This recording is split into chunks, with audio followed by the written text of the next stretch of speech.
हे केटो के हो तेरो बोले यार एउटा केटीको लागि त मर्न खोजेस हिँड आज म तँलाई म फ्रेस गराउँछु ल्याङ नगर्न यार म ऊ बिना बाँच्न सक्दिन म त मर्दैछु यार के भनिस् यहाँ बस्नु ठिक छैन भाग केटा लाछी तँलाई हुर्काउँदा नि कैयौं रातहरू म सुतेको छैन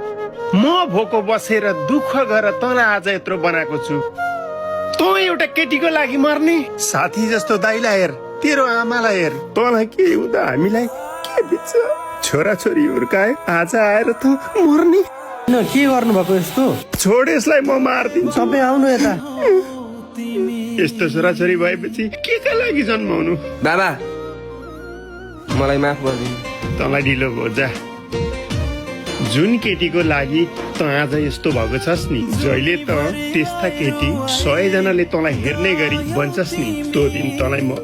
माफ गर्छु बाबा मलाई रुवाएर मैले यस्तो गर्नु हुँदैन